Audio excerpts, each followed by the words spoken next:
अस्सलाम वालेकुम। कैसे हैं आप लोग? उम्मीद है आप सब ठीक होंगे। आज लास्ट पार्ट है क्लास 8 के साइंस के चैप्टर नंबर 1 का। Chapter number 1 human organ system. इस वीडियो से पहले 2 वीडियो मैं बना चुकी हूँ। उस 2 वीडियो में हमने मींस जो 2 पार्ट्स हैं उसमें हमने सेंट्रल नर्वस सिस्टम और पेरिफेरल नर्वस सिस्टम के बारे में पढ़ा था। अगेन सेंट्रल नर्वस सिस्टम के भी जो हिस्से थे, ब्रेन, स्पाइनल कॉर्ड, इसके भी बारे में पढ़ा। फिर पेरिफेरल नर्वस सिस्टम में जो sensory neurons and motor neurons है उनके बारे में पढ़ा था। ठीक है जी। तो अब एक यहाँ से आप ओवरव्यू देख लें कि ये central nervous system, peripheral nervous system, फिर सेंट्रल नर्वस सिस्टम को 2 हिस्सों में कन्वर्ट किया, ब्रेन और स्पाइनल कॉर्ड में। फिर ब्रेन का तीन हिस्से हमने पढ़े, फोर ब्रेन, मिड ब्रेन और हिंड ब्रेन। फिर आ जाते हैं पेरिफेरल नर्वस सिस्टम में। उसमें आपके जो थे सेंसरी और मोटर न्यूरॉन्स थे जिनको हम ऑटोमेटिक या इनवॉलेंट्री भी बोलते हैं, और सोमेटिक मीन वॉलेंट्री।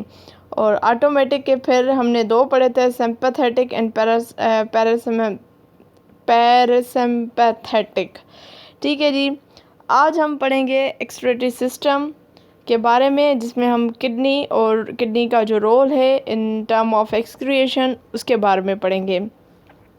मैं आपसे रिक्वेस्ट करती हूँ कि आप मेरी वीडियो देखते हैं लेकिन लाइक नहीं करते। अगर पसंद आ रही है तो लाइक ज़रूर किया करें, नहीं पसंद आ रही डिसलाइक कर दें। दोनों ऑप्शंस आपके पास मौजूद हैं। अगर 101 लोग देख रहे हैं मेरी वीडियो, 101 मैंने कम ही बताया, ज़्यादा नहीं बताया, तो 101 ही जो है वो लाइक्स आने चाहिए। ठीक है। और अगर आपने मेरे चैनल को सब्सक्राइब नहीं किया तो काइंडली सब्सक्राइब कर लें। तो स्टार्ट करते हैं जी। सबसे पहले कि हमने जो प्रीवियस चैप्टर में या प्रीवियस जितने भी हमने क्लासेस में साइंस को पढ़ा था उसमें हमने पढ़ा था ह्यूमन डाइजेस्ट सिस्टम के बारे में, रेस्पिरेटरी सिस्टम के बारे में। आज हम एक्सक्रीटरी सिस्टम के बारे में पढ़ेंगे। एक्सक्रीटरी सिस्टम जो है वो बेसिकली क्रिटिकल होता है टू सर्वाइवल।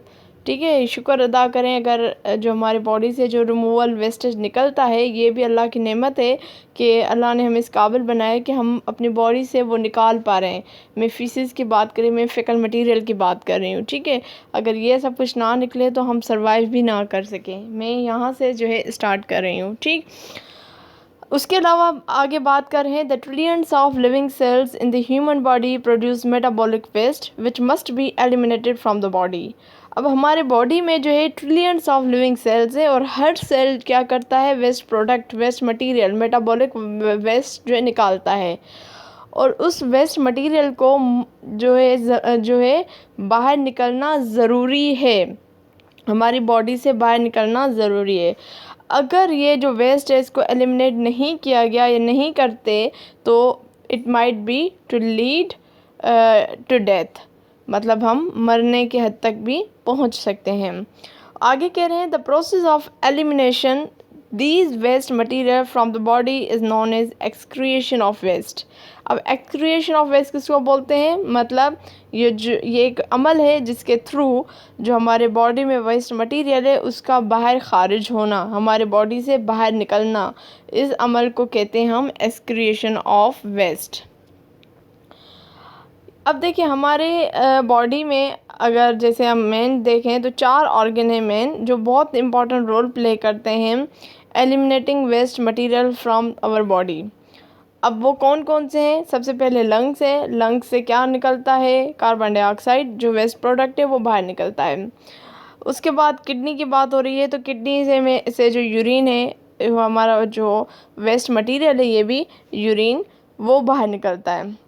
उसके बाद लिवर से आते हैं तो लिवर को हम पढ़ेंगे तो उसमें हमें अंदाज़ा होगा कि क्या बाहर निकलता है। और उसके बाद स्किन का भी आपको पता है, पोर्स हमारे खुलते हैं, उससे भी जो पसीना वसीना निकलता है तो ये भी उसमें है, वेस्ट मटेरियल में आ जाएगा। ठीक है।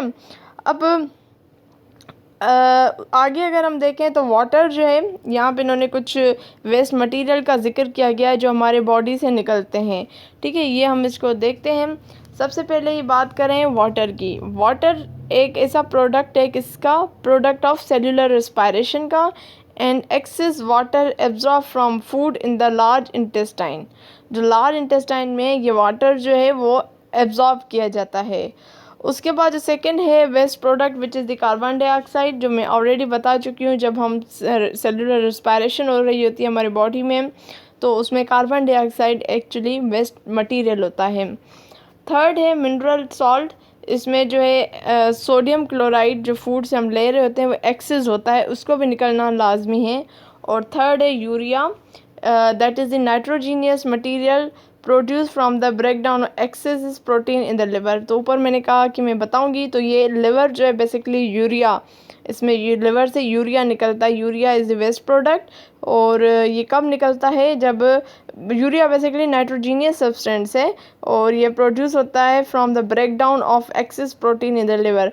जब प्रोटीन को ब्रेक डाउन किया जाता है तो उस वक्त जो है ये यूरिया वेस्ट प्रोडक्ट बनता है। सबसे पहले हम बात करेंगे द ह्यूमन एक्सक्रीटरी सिस्टम की, जिसमें हम बात कर रहे हैं किडनी की।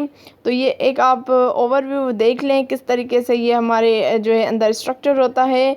अब एब्डोमेन ऑल्ट्रा है, इंफीरियर वेना कावा है, इनसे जो ब्लड आता है। उसके बाद रेनल आर्टरी है, ये दो जो ब्राउन आपको पिन शेप में नज़र आ रही हैं ये किडनी है। उसके अलावा किडनी की तरफ जो ब्लू वेन जा रही है that is a renal vein. उसके बाद यूरेट्रा है जो आकर यूरिनरी ब्लैडर में जो है पाइप जा रहा है। और उसके बाद यूरेथ्रा नोट कर लें कि ये यहाँ से जो है ये ओपनिंग है बेसिकली, और यहाँ से जो है यूरिन बाहर निकलता है। तो ये कुछ नाम आपको पता होने चाहिए, specially ureter, urinary blender, bladder और थर्ड है यूरेथ्रा। अब रोल ऑफ किडनी किस तरीके से परफॉर्म करता है, क्या इसमें पूरा हो रहा होता है। तो इसमें अगर आप देखें तो जैसे यहाँ पे बल्कि कह भी रहे हैं कि आपने प्रीवियस चैप्टर्स में स्टडी की है ह्यूमन डाइजेस्ट सिस्टम की, जो अनडाइजेस्ट फूड होता है वो निकलता है बॉडी से, मतलब लार्ज इंटेस्टाइन से होकर, ठीक है। सिमिलरली जब during respiration carbon dioxide and water are eliminated through blood circulation system. अब वाटर और कार्बन डाइऑक्साइड एलिमिनेट होता है कहाँ से, ब्लड से। किसके थ्रू, सर्कुलेटरी सिस्टम के through, body transport system and respiratory system, ठीक है। Blood through circulatory system, body transport system, respiratory system, इन तीनों के थ्रू जो है वाटर और कार्बन डाइऑक्साइड जो एक एलिमिनेटेड मटेरियल है वो जमा होता है। अब इसमें जो है it is important to note that all the system in human being are connected and interrelated to perform body functions. यहाँ पे आप एक बात नोट कर लें कि जितने भी फंक्शंस हैं ये सारे मिलकर काम करते हैं, अलग अलग कोई आइसोलेशन में कोई काम नहीं करता, सब इंटर रिलेटेड हैं, कनेक्ट हैं, और फिर ये पूरा एक हमारी बॉडी जो है परफॉर्म कर रही होती है। सो डिफरेंट वेस्ट मटेरियल जो है, जिसमें आपका वाटर हो गया, मेटाबॉलिक वेस्ट है या सॉल्ट है, ये हमारी बॉडी से रिमूव होता है। वी आगे ये थोड़ा सा और किडनी के बारे में बता रहे हैं, इसको हम देखते हैं। यहाँ से बेसिकली स्टार्ट हो रहा है। किडनी स्पेशल इसेंशियल ऑर्गन है ह्यूमन एक्सक्रीटरी सिस्टम में, ठीक है। There are 2 kidney on the lower abdominal region, पेट के जो नीचे वाला हिस्सा होता है वहाँ पे 2 किडनी होती है, एक राइट साइड पे होती है और दूसरी लेफ़्ट साइड पे होती है। और लेफ़्ट साइड पे वर्टिब्रल कॉलम की तरफ होते हैं, याद रखें वर्टिब्रल कॉलम की तरफ। कभी भी अगर किसी खुदा न खास्ता किडनी का पेन होता है तो आप आगे की तरफ आपको हाथ नहीं, मतलब पेन फील होता है, तो पीछे की तरफ फील होता है, ठीक है। और उसके अलावा ये जो किडनी है ये बीन शेप होती हैं, रेडिश ब्राउन होती हैं, और जब ये फुल हो जाती हैं तो इसमें जो यूरिन मतलब जमा हो जाता है तो एक्सक्रीटिव प्रोडक्ट एलिमिनेट होता है आउट ऑफ द बॉडी। किसके थ्रू यूरेथ्रा, जो मैंने ऊपर भी बात कही थी कि इसको आप नोट कर लें, ठीक है। उसके बाद ये जो मटेरियल बेसिकली होता है जो रिमूव हो रहा होता है यूरेथ्रा से, उसको हम यूरिन बोलते हैं, विच is the yellow colour and watery product. अब मेन चीज़ है कि ये हो कैसे रहा होता है, ये तो इन्होंने बता दिया कि ऐसे होता है, लेकिन होता कैसे। अब जो ऊपर मैंने आपको डिफरेंट वीन्स आर्टरीज वगैरह जो थी हाईलाइट करवाई थी, अब यही रीनल आर्टरी जो होती है वो ट्रांसपोर्ट करती है blood to the kidney, transport करती है, मतलब ब्लड लेकर आती है टू द किडनी। और फिर क्या होता है, ये जो ब्लड होता है ये रिच होता है इन वाटर, इसमें अच्छा खासा पानी होता है, यूरिया होता है और कुछ डिज़ोल्व मिनरल सॉल्ट उसमें मौजूद होते हैं उस ब्लड में। अब क्या होता है, ये ब्लड जो है ना ये फ़िल्टर होता है बेसिकली। ये फ़िल्टर होकर इसमें से जो वेस्ट मटेरियल है जिसमें ये मिनरल सॉल्ट है, वाटर है और यूरिया, इससे निकालते हैं। अब ये कैसे निकलता है, हमारी किडनी में मिलियंस, बल्कि मिलियंस भी कह लें, टिनी टिनी छोटे छोटे सेल्स होते हैं जिनको हम नेफ्रॉन सेल्स बोलते हैं। याद रखें, हमने ब्रेन के अगर हमने पढ़ा है तो ब्रेन के न्यूरॉन सेल्स होते हैं, किडनी के आपके नेफ्रॉन सेल्स होते हैं।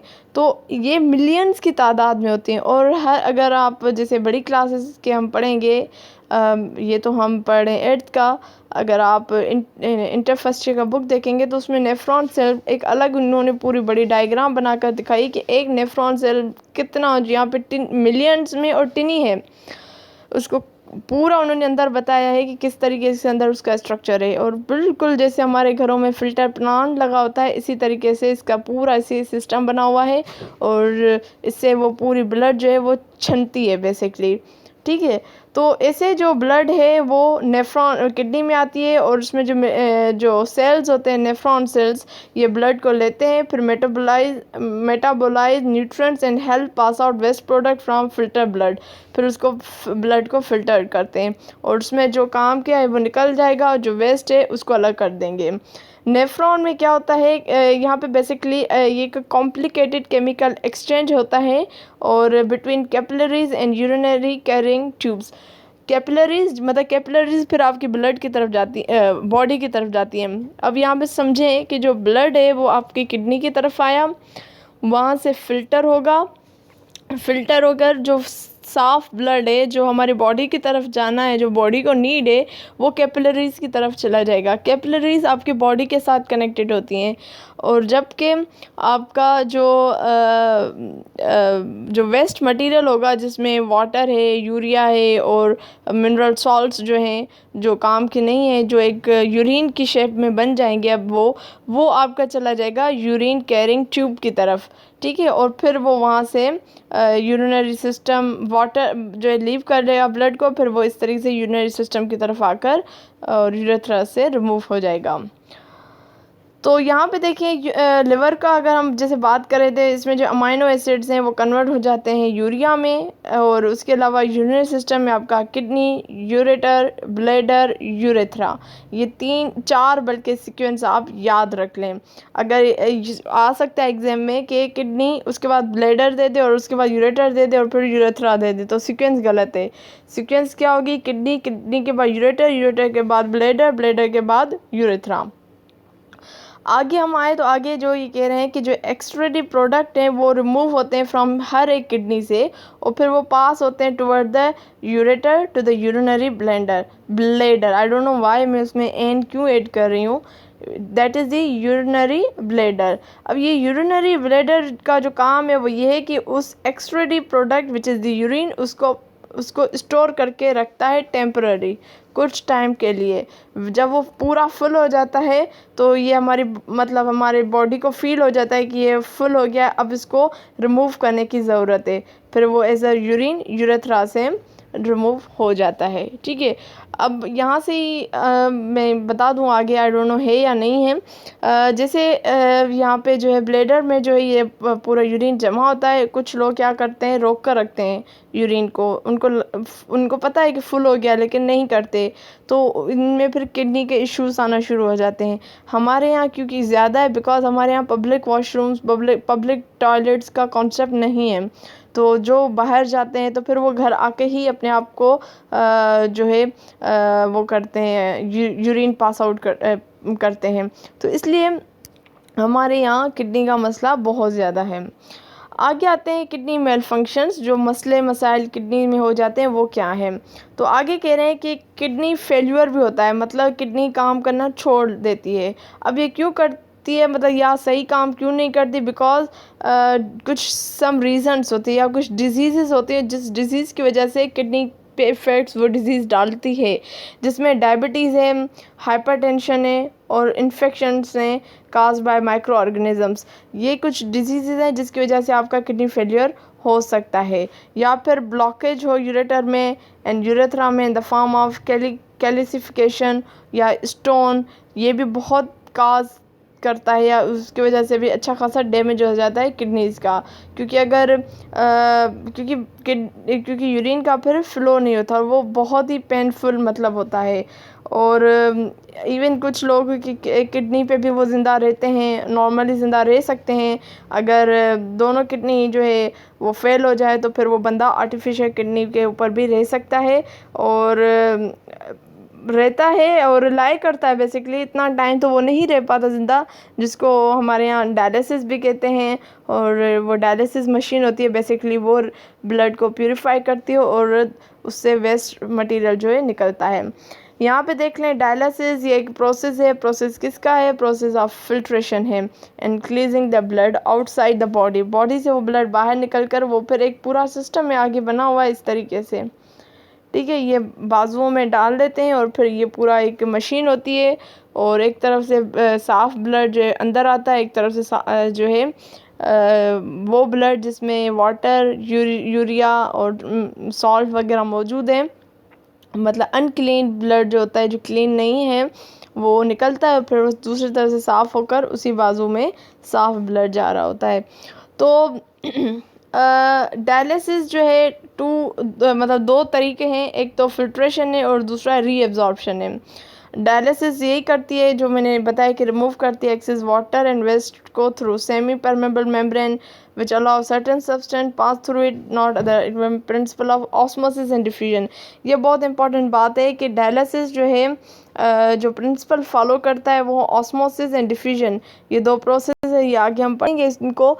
ये दो प्रोसेस को प्रिंसिपल्स को फॉलो करता है और इसमें बहुत ही मतलब बारीक मेम्ब्रेन होती है जिसके थ्रू जो ये पूरा फिल्टर हो रहा होता है, ठीक है। और आगे हम देखें, the common dialysis method is haemodialysis where waste products is water are separated artificially from the patient blood. तो इसको हेमोडायलिसिस बोलते हैं। किडनी ट्रांसप्लांट, सबको पता है कि किडनी ट्रांसप्लांट क्या है कि फेल्यूर हो जाती है, किडनी काम नहीं करती तो फिर कोई और बंदा डोनेट करता है किडनी, और मतलब हेल्दी किडनी होगी तो फिर वो दूसरे बंदे जो पेशेंट है उसको लगेगी। उसको हम जिससे किडनी ले रहे हैं उनको हम डोनर बोलते हैं, और वो भी फिर जिसकी मैच हो जाए तो फिर ही लगती है। यहाँ पे जो है SIUT का जिक्र है तो वाई नॉट हमें करना चाहिए अप्रिशिएट, जो हमारे यहाँ मतलब SIUT का बहुत बड़ा रोल है। SIUT का मतलब है Sindh institute of urology and transplant. ये कराची मतलब हर जगह पे, ऑलमोस्ट अखर में भी इसका अच्छा खासा है। और डॉक्टर अदीब हुसैन रिजवी, जिनको हमें ट्रिब्यूट पेश करना चाहिए, सलाम पेश करना चाहिए, जो इतना ज़्यादा काम करते हैं। तो ये समरी है, एक बार समरी को ज़रूर देख लीजिएगा। और इंशाल्लाह नेक्स्ट वीडियो में मैं फिल इन द ब्लैंक्स और ये क्या कहते हैं अपना exercise 2 which is the word MCQs ये सॉल्व करवाऊँगी। और अब मैं क्लास 8 की जो साइंस है उसका हर चैप्टर के MCQs लाजमी करवाऊँगी इंशाल्लाह। तो उम्मीद है आपको कुछ ना कुछ सीखने को मिला होगा, और उम्मीद करती हूँ वीडियो पसंद आई होगी। अगर पसंद आई है तो सब्सक्राइब कर लें, लाइक कर लें, कमेंट ज़रूर करें, मुझे अपनी दुआओं में याद रखें। अब हाज़िर होंगी मैं नेक्स्ट वीडियो में, तब तक मुझे दीजिए इजाज़त। अल्लाह हाफिज़।